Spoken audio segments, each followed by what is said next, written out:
Ketika kita berzikir kepada Allah, sertakan rasa dan kesadaran bahwa rasanya bahwa Allah Subhanahu wa taala sedang bersama-sama kita.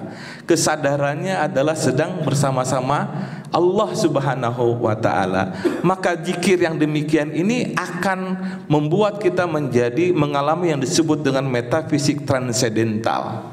Nyebrang, Pak. Nyebrang dari alam yang ada sekarang ini kepada alam yang berikutnya. Wallahu a'lam. Alam seperti apa hanya masing-masing individu yang akan mengalaminya. Ya, teman-teman kita waktu khalwat 40 hari atau itikaf 7 hari 10 hari kemarin itu ada yang mengalami itu, ya. Ketika saya bawa zikir jahar yang banyak, setelah itu saya bawa untuk mengarungi kedalaman kolbunya gitu.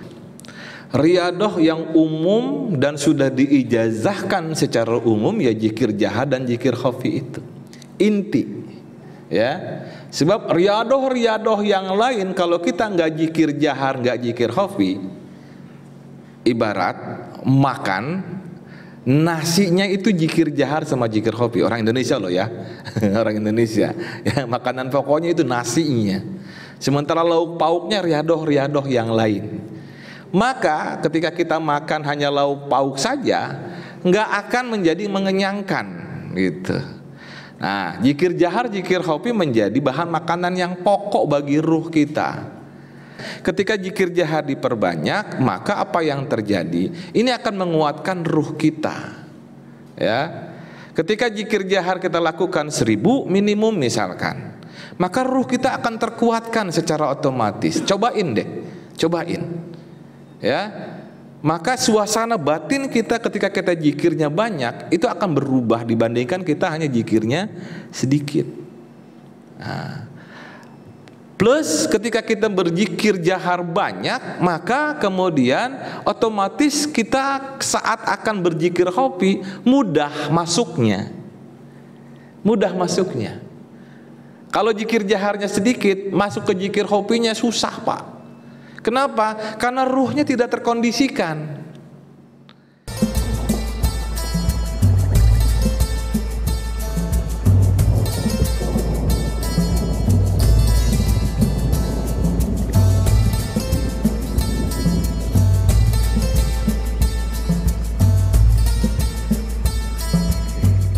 Berarti materinya kepada materi tentang zikir ya.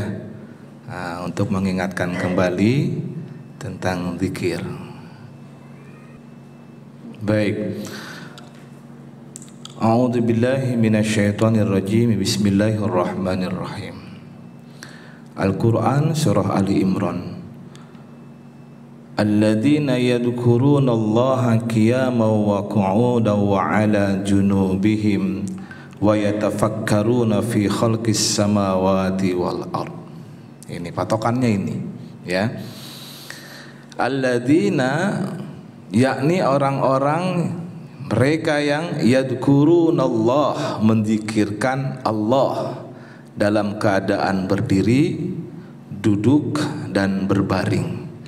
Kalau zikir fokus kepada Allah ya.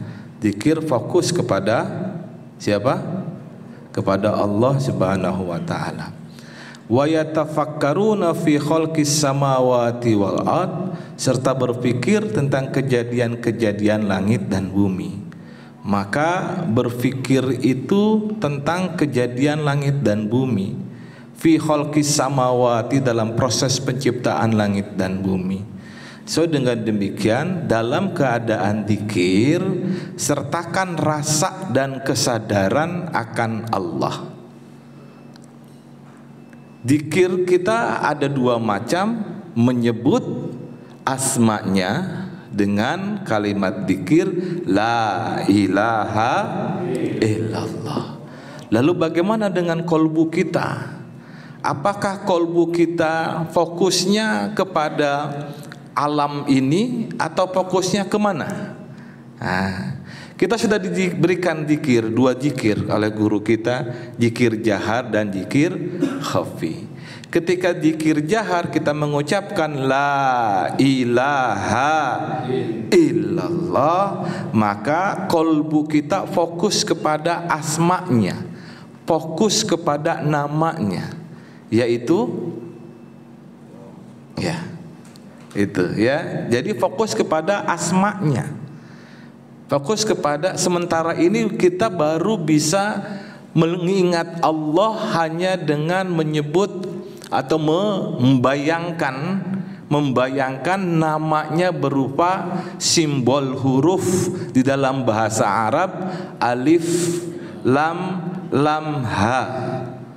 Tapi apakah itu adalah Allah? Pertanyaannya, tapi apakah itu adalah Allah? Bukan. Itu baru simbol. Ya, itu baru simbol. Kita baru bisa mengingat Allah dengan bantuan simbol, dengan bantuan huruf alif, lam, ha yang kita coba ingatkan di dalam kolbu kita. Nah, berarti zikirnya adalah kalau ketika kita saat berzikir jahar la ilaha illallah, maka sertakan juga ismu zat di dalam kolbunya. Jadi nyambung, dua-duanya nyambung, dua-duanya bersatu antara zikir jahar yang dilisankan dengan kolbu yang berzikir ismu zat. Dan sesungguhnya kalau kita belajar bahasa Arab, kalimat nafi dan isbat, ketika sebuah kalimat diawali dengan huruf la nafi, kemudian disertai dengan illa, disertai dengan isbat, itu sebenarnya di dalam bahasa Arab disebut dengan qasrun, menyingkat, ya, hanya, penghanyaan.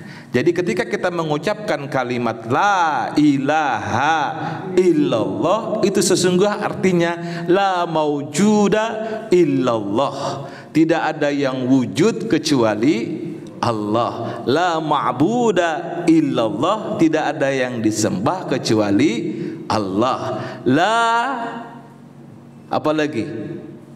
Selain la ma'buda, la maujuda sama itu semuanya kecuali Allah. Jadi hanya Allah saja. Jadi artinya sebenarnya ketika kita mengucapkan la ilaha illallah di dalam lidah kita, artinya sesungguhnya hanya Allah saja juga yang di dalam lidah itu yang kemudian disatukan di dalam kolbu kita, yaitu lafzul jalalah Allah. Paham Pak Slamet? Insyaallah ya. Jadi ketika kita mengucapkan la ilaha illallah, sertakan rasa dan kesadaran. Rasa kita baru ketika kita memulai zikir itu baru hanya menyebut alif lam ha itu di dalam kolbu. Tapi lama kelamaan ketika kita berusaha masuk ke dalam relung-relung kalbu kita, itu tidak hanya sekedar alif lam ha, tetapi kita kemudian mengingat, oh, Allah itu adalah Dia yang tidak bisa kita lukiskan keberadaannya seperti apa, karena keberadaan Allah, wujudnya Allah Subhanahu wa taala, laisa kamislihi syai'un. Disitulah masuk tauhid 20 sifat yang wajib bagi Allah.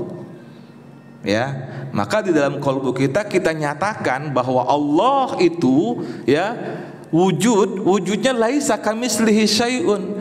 Allah itu huwal awwalu wal akhiru. Allah itu qiyamuhu binafsihi. Allah itu wahdaniyah. Allah itu hayyun. Allah itu qayyum. Nah, terus itu masuk ke sana. Jadi sebenarnya ketika kita berzikir ismu zat di dalam kolbu itu, tauhid 20 sifat itu juga harusnya wajib masuk ke dalam diri kita. Itu ya. Maka insya Allah nggak akan melenceng itu. Nah sekarang prakteknya kan bagaimana Ustadz? Sementara kita zikir la ilaha illallah, tetapi ini pikiran masih melayang-layang kemana-mana, kan begitu ya. Nah karena kita nggak menyertakan rasa dan kesadaran tadi. Ketika kita berzikir kepada Allah, sertakan rasa dan kesadaran bahwa rasanya bahwa Allah Subhanahu wa taala sedang bersama-sama kita. Kesadarannya adalah sedang bersama-sama Allah Subhanahu wa taala. Maka zikir yang demikian ini akan membuat kita mengalami yang disebut dengan metafisik transendental. Nyebrang, Pak. Nyebrang dari alam yang ada sekarang ini kepada alam yang berikutnya. Wallahu a'lam. Alam seperti apa hanya masing-masing individu yang akan mengalaminya. Ya, teman-teman kita waktu khalwat 40 hari atau itikaf 7 hari 10 hari kemarin itu ada yang mengalami. Itu, ya. Ketika saya bawa zikir jahar yang banyak, setelah itu saya bawa untuk mengarungi kedalaman kolbunya. Gitu, yuk cobain, kayak bilang gitu. Setelah zikir kolbinya banyak, cobain pindah ke zikir latifah ruhi, saya bilang begitu. Dalam keadaan zikir khafi. Lalu semuanya mungkin masing-masing orang entah masing-masing mengalami atau tidak mengalami. Tadi yang mampu menyeberang ke alam berikutnya, maksud saya ke latifah berikutnya, dia bisa merasakan. Saya bilang setelah beberapa lama, sekitar beberapa menit, saya bilang yuk kita coba nyebrang lagi ke berikutnya, ke yang sir, saya bilang begitu. Kalau yang mampu silahkan lanjutkan, kalau yang nggak mampu tetap bertahan di situ, di latifah yang kedua, saya bilang begitu. Ya, terus ngikutin terus berikutnya sampai kepada latifah yang ketujuh. Saya bilang teruskan di situ, jangan pernah dilepaskan. Ya, yang dia mampu transendental itu sampai saya bilang Sayyiduna Muhammadur Rasulullah, dia nggak berubah, dia tetap aja diem, ya tetap aja diem, bahkan dia harus dibawa ke ruangan saya di belakang dan minta untuk ditutup. Saya biarkan dulu, ya saya biarkan dulu. Pengen tahu sejauh apa dia gitu ya. Namun ketika saya coba tawasul, tiba-tiba orang itu menggerakkan gerakan silatnya gitu, yang dia punya jurus apa gitu. Wah, ini sih udah bukan lain-lain ya, udah bukan apa-apa lagi nih, saya bilang nih ya. Sudah kalau gitu saya biarkan dulu, lama kelamaan ya, sambil juga saya panggil ahli medisnya gitu. Nggak berubah juga, saya bantu dengan Sayyiduna Muhammadur Rasulullah, saya usapkan dari ubun-ubunnya sampai ke ujung kakinya. Alhamdulillah dia balik lagi. Itu ya. Ya, itu disebut dengan metafisik transendental. Ya, kalau nggak ada guru mursyid bahaya memang. Ya, memang harus robitoh di situ. Ya, kalau nggak ada guru mursyid, kalau nggak ada yang membimbing, itu berbahaya. Itu yang disebut bakal menjadi orang yang majjub, gitu ya. Akan menjadi orang yang majjub, lalu kemudian bisa jadi oleng. Maka penting di situ robitoh, teman-teman ya. Penting robitoh ya. Itu ya Pak, selamat. Oke, jadi semuanya itu melalui bimbingan mursyid. Walaupun mursyid telah tiada, tapi insya Allah justru ruhnya makin intens membimbing kita, insya Allah. Itu ya. Jadi pertanyaan mendasarnya, saat berzikir itu apa yang kita pikirkan? Gak usah mikir ya, gak usah dipikirin apa-apa. Sertakan rasa dan kesadaran bahwa Allah Subhanahu wa taala bersama-sama dengan kita. Itu ya. Oke. Sudah pernah dicoba belum? Ketika kita zikir la ilaha illallah, la ilaha illallah, la ilaha illallah, kolbunya ketika lidahnya mengucapkan la ilaha illallah, kolbunya menyebut asma Allah. Sudah pernah nyoba seperti itu? Ya. Kalau belum, dicoba malam ini saat tahajud, setelah tahajud nanti dicoba Gitu ya. Itu membuat kita menjadi lebih fokus. Kepada teman-teman yang itikaf kemarin, itikaf 7 hari dan itikaf 10 hari, saya bilang begitu. Betul ya, Pak Iman ya, Pak Isman. Nah, seperti itu ya. Tolong seperti itu. Demikian. Ada lagi yang lain? Gak usah tentang zikir juga nggak apa-apa. Silakan. Yang jauh-jauh dari Bekasi, Mas Satori, ada yang mau ditanyakan? Pak Sururi, ada yang mau ditanyakan? Cukup, udah semua cukup nih ya. Ilmunya semua udah diterima semua ya. Baik ya. Oke, coba saya tanya malah sekarang, apakah di dalam saat kita berzikir bersama-sama ya di tempat masing-masing, apakah kita memiliki problem? Ada problem nggak? Problem di lingkungan sekitar kah? Apakah problem di lingkungan keluarga kah? Atau problem apa lagi? Silakan disebutkan. Ada yang mau coba paparkan problemnya? Biar kita berbagi bersama. Aman-aman aja? Alhamdulillah kalau gitu. Ya. Kan keluar. Ya silakan. Assalamualaikum warahmatullahi wabarakatuh. Dalam berzikir itu kan kita bisa istiqomah gitu kan. Iya. Tapi kadang-kadang modal kita dalam berzikir itu banyak lah, baik dari diri kita sendiri maupun dari faktor eksternal lah. Iya. Terutama dari Contoh faktor eksternal apa Pak Satori? dari lingkungan dan lain sebagainya, dan kekhawatiran, dan terutama dari kita diri sendiri kita, dan rasa malas itu pasti ada di sana. Ya. Kita sampai malas, kemudian bagaimana supaya kita bisa punya istiqomah yang kuat gitu. Kadang kita labil dalam Baik. berzikir ini gitu. Ya. Gini. Ibarat segerombolan kambing yang dalam keadaan bareng-bareng bersama-sama. Itu serigala itu sedang memantau. Ya, sedang memantau. Di mana-mana ada 1 atau 2 ekor tertinggal dari rombongan, maka serigala itu akan menerkam yang terpisah itu. Ya. Nah, begitu juga kita. Awal-awal kita memang semangat berzikir. Betul nggak? Terasa nggak? Betul ya? Kemudian lama kelamaan setelah sudah lama sekali menjadi ikhwan TKN, ya, apalagi sudah disibukkan dengan urusan-urusan yang lain, momennya tuh hilang. Momen semangatnya lepas. Sehingga kita kemudian secara tidak sadar melepaskan diri dari rombongan. Ketika melepaskan diri dari rombongan, saat itulah syaitan, iblis langsung menyerbu kita. Maka triknya, jangan pernah lepas dari keberjamaahan. Ya. Jangan pernah melepaskan diri dari keberjamaahan. Ketika kita melepaskan diri dari keberjamaahan, disitulah iblis laknatullah, syaitan langsung negrep kita. Istilahnya negrep itu nangkep, ngegrab kita.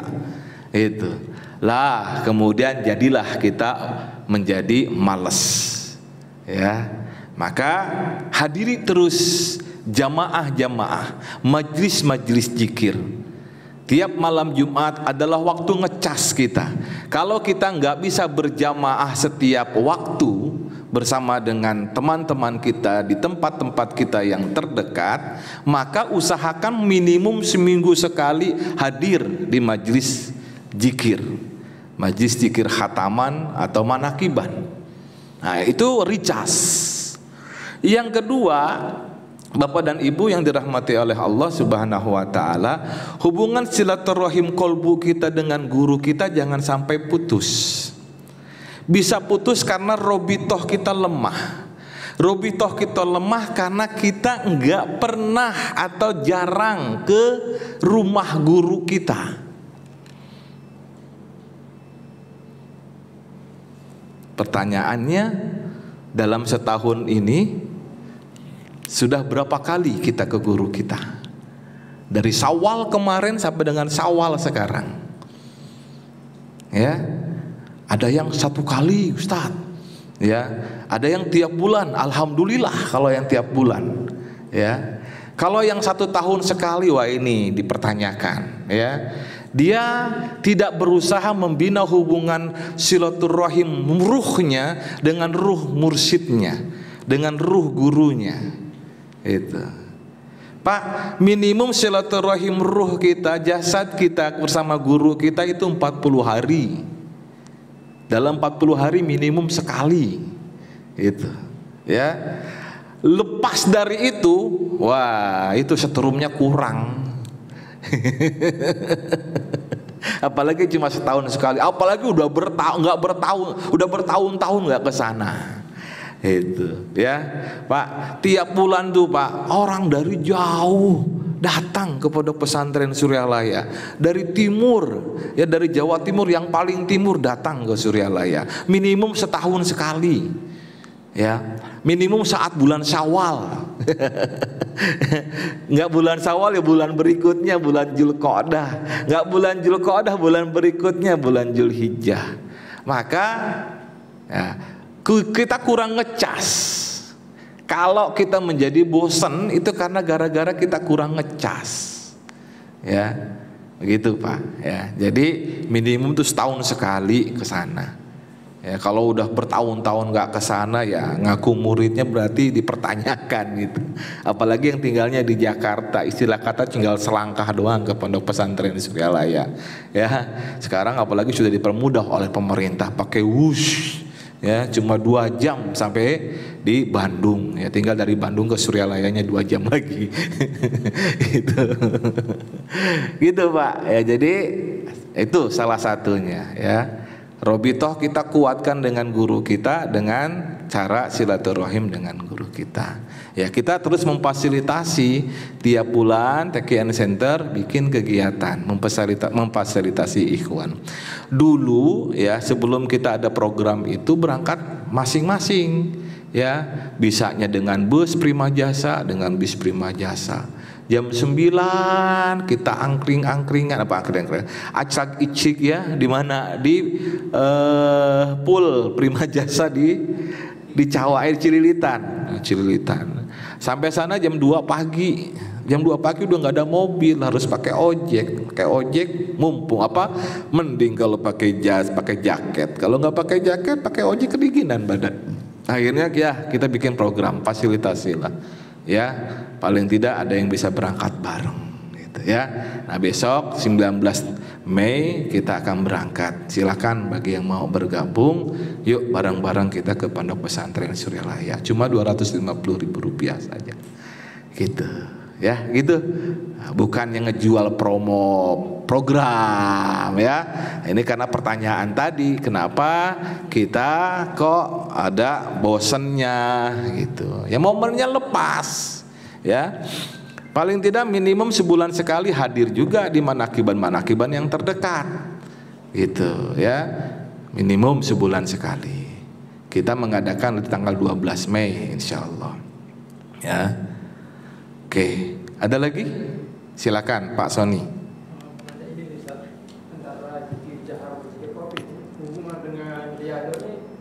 Bersinggungan atau saling mengisi atau berseberangan, karena ada beberapa orang bilang bahwa ya, kuncinya dari Riyado, kuncinya dari zikir jahar kopi ini di Riyado. Ya. Baik.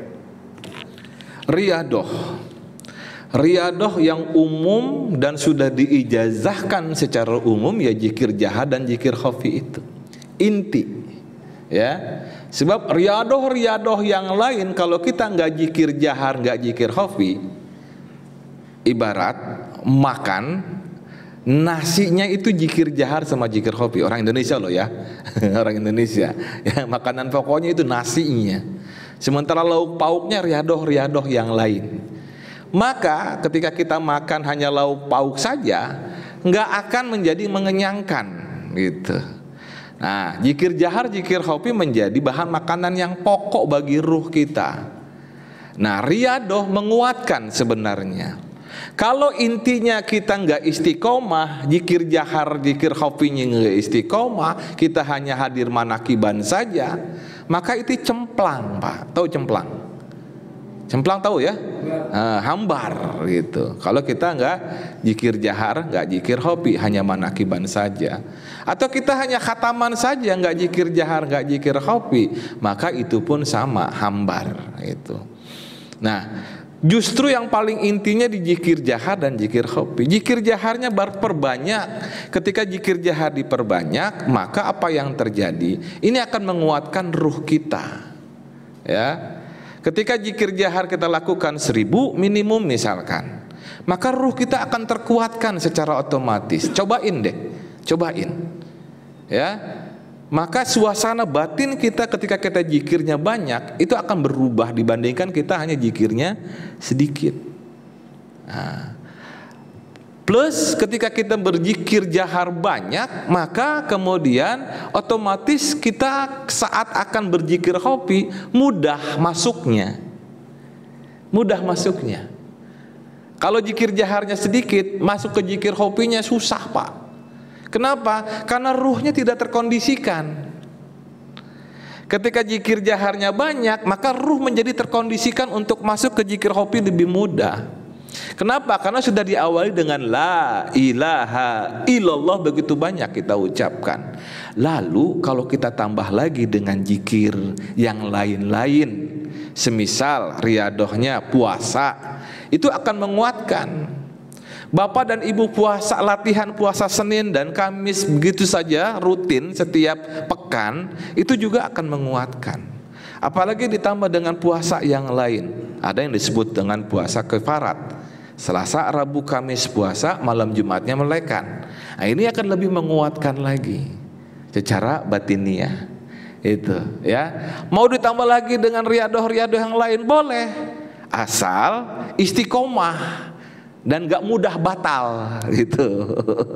Ya, mau ditambah dengan mandi tengah malam atau mandi pukul 2 pagi, monggo, asal sudah dapat izin dari orang-orang yang berhak memberikan izin. Begitu, gitu Pak Soni ya. Jadi nggak ada yang bertolak belakang. Justru intinya di zikir jahar dan zikir khafi ya. Kemudian yang lain-lain itu menguatkan. Ustadz, saya nggak riadoh khusus, nggak nambahin dengan puasa Selasa, Rabu, Kamis, nggak nambahin dengan riadoh-riadoh yang lain, ya nggak menjadi dosa kok, ya. Enggak menjadi dosa sepanjang mampu istiqomah zikir jahar dan zikir khafi ya. Zikir jaharnya banyak, zikir khafinya lama. Itu ya. Justru itu yang inti sebenarnya. Ya. Kalau kita makan sesuatu yang inti, maka yang lain-lain itu nggak akan bakal ngikut gitu. Gitu ya, Pak Sani. Oke, ada lagi yang lain? Oke, silakan Pak Tris ya.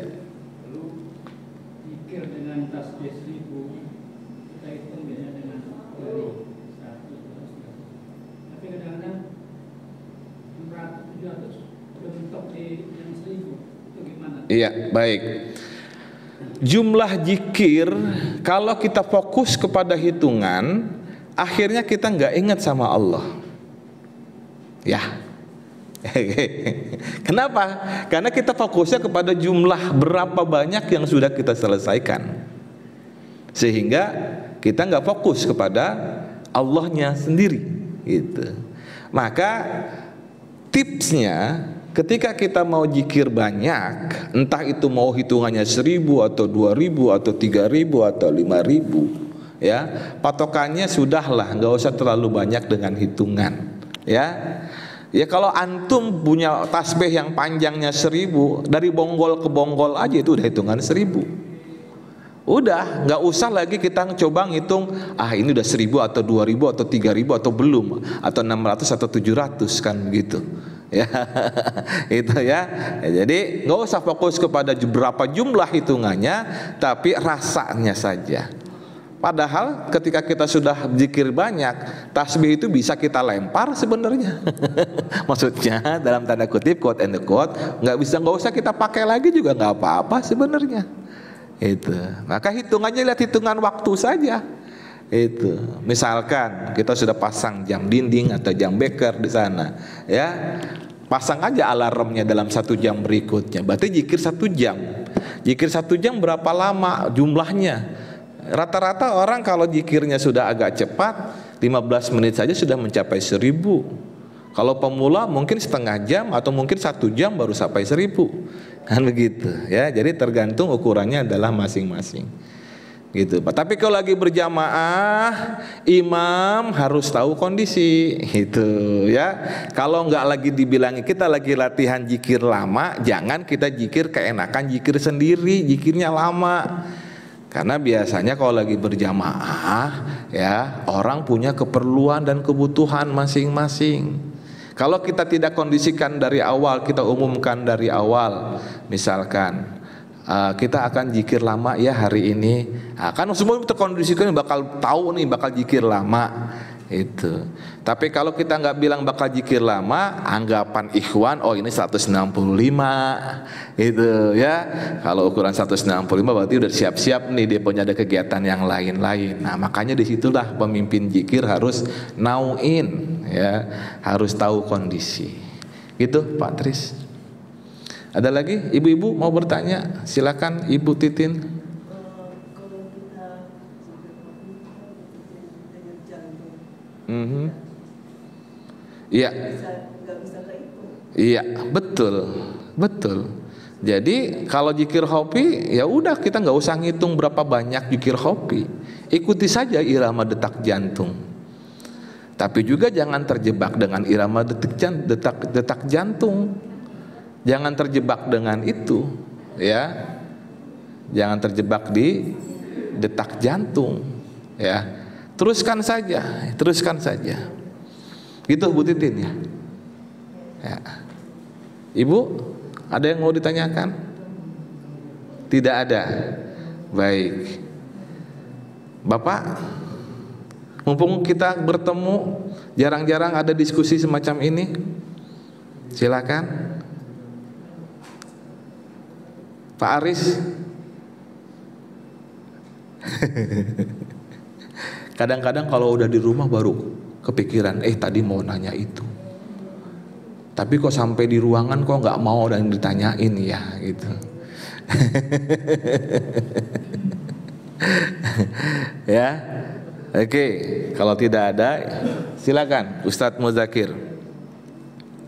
Kadang-kadang kalau kita zikir bareng-bareng itu Ustaz, banyak imam yang berhenti itu pada hitungan genap. Harusnya kan ganjil. Iya. Ganjil kan ganjil, tapi malah kebanyakan kalau dihitung itu malah genap gitu. Itu gimana? Iya, nggak masalah sebenarnya. Maka kadangkala imam itu nutupnya dengan la ilaha illallah yang terakhir itu. Nah, itu menganggap sebagai mengganjilkan. Gitu. Kadang-kadang begitu. Jadi memang hitungan antara imam dengan jamaah suka berbeda. Bagi imam ini sudah ganjil, tapi bagi jamaah enggak.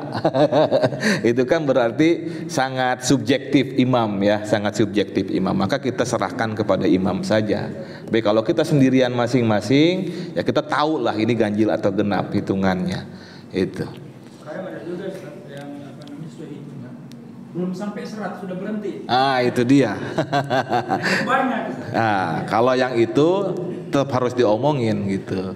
Rasa-rasanya ini semua yang ngalamin zikir dipimpin sama antum ini belum mencapai titik minimum 165 nih gitu. Barangkali mungkin nanti saat ngimamin tolong agak diperlama lagi. Kalau menurut ukuran antum sudah selesai 165, mohon ditambah lagi 2 kali lipat Gitu. Jadi kita jamaah nih yang ngira-ngira hitungan sebenarnya belum, tapi antum sudah, gitu ya. Tolong ditambah gitu. Ya sama kayak saya kadang-kadang hitungan saya udah sampai sekian ratus begitu. Tapi menurut teman-teman mungkin belum begitu. Maka seringkali saya suka tambahkan 2 atau 3 kali lipatnya. Itu. Jadi kemudian ya kalau menurut hitungan saya kira-kira ada lebih dari 3 kali bonggolan yang 100 tasbih. Nah, bagi teman-teman sudah baru mencapai 165 begitu. Jadi disitulah uniknya ketika kita memimpin jamaah itu, ya seperti itu. Ada lagi? Silakan lagi Pak Soni. Kita kan udah sering dibicarakan masalah talqin zikir ya. Talqin zikir. Sekarang ini saya pernah dengar ada istilah talqin riyadhah. Terus ada lagi talqin muraqabah. Iya. Mungkin kalau Ustaz bisa jelasin. Baik. Dalam kitab Fathul Arifin dan kemudian disadur juga dalam kitab Miftahus Sudur bab dzikir, bahwa untuk talqin pertama yaitu membuka gerbang tauhid kita, ditanamkan lafzul jalalah la ilaha illallah dan membuka pintu-pintu latifah melalui titik-titik yang dialirkan ketika la ilaha illallah disebutkan, ya. Nah, untuk kemudian masuk kepada dzikir yang lebih dalam lagi yang disebut dengan dzikir latifah dalam Miftahus Sudur dan juga dalam kitab Fathul Arifin, itu memang dipersyaratkan untuk mendapatkan talqin kembali oleh mursyid atau oleh orang yang diberikan legalitas oleh mursyid, yaitu para wakil talqin.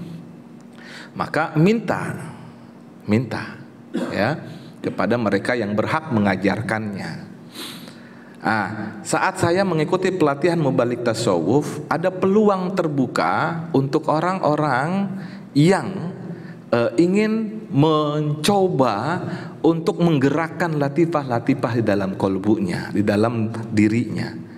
Maka Ki Nur Anno Mubarak almarhum saat itu masih ada, beliau menjelaskan, kalau kita tidak mencoba masuk ke sebuah alas, ya, alas itu hutan. Kalau tidak kita coba babat alasnya, ya, semak-semaknya, kita nggak bisa melewati jalan yang akan kita lalui itu. Maka latihkan dulu saja, ya, latihkan dulu saja. Maka ketika kita sudah berzikir khafi di dalam kolbu kita, coba arahkan ke latifah berikutnya, meskipun belum mendapatkan talqin, ya, ini sekedar latihan saja, maka diperbolehkan. Tapi nanti secara prosedural formalnya harus mendapatkan talqin. Nah, jodohnya kapan itu terserah Allah Subhanahu wa taala yang mengaturnya. Itu, ya. Bagaimana Ustadz kalau kita minta? Ya, boleh-boleh saja. Cuma nanti dilihat oleh orang yang berhak memberikan talqin, sudah pas atau belum waktunya untuk mendapatkan talqin itu. Juga yang termasuk tadi yang ditanyakan tentang muraqabah. Sebab sebenarnya kurikulum dalam tarekat kita itu secara prosedural itu zikir biasa, lalu ada zikir latifah. Setelah zikir latifah masuk ke zikir muraqabah. Ya, muraqabah ada 20 macam. Ya, kenapa beliau nanya? Karena beliau ikut kegiatan pelatihan kemarin itikaf. Ya, saya singgung sedikit tentang muraqabah. Nanti ikhwan juga jangan terlalu ini ya. Nanti pengen nyari muraqabah padahal zikir jahar zikir khafinya belum istiqomah. Ya, termasuk zikir muraqabah juga harus mendapatkan talqin dari orang-orang yang berhak memberikannya. Begitu. Kalau saya belum bisa. Ya, itu harus para wakil talqin. Begitu. Termasuk juga ijazah untuk riadoh-riadoh tertentu. Oke, ada lagi? Kan nggak berasa kalau kita diskusi kayak begini ya, tiba-tiba pukul 10 malam saja. Alhamdulillah. Maka karena sudah pukul 10 malam dan kalau tidak ada pertanyaan lagi, ada pertanyaan? Tidak ya? Baik. Kalau tidak ada pertanyaan, saya tutup dengan yang hak datang dari Allah, yang keliru datang dari saya, mohon dimaafkan. Allahumma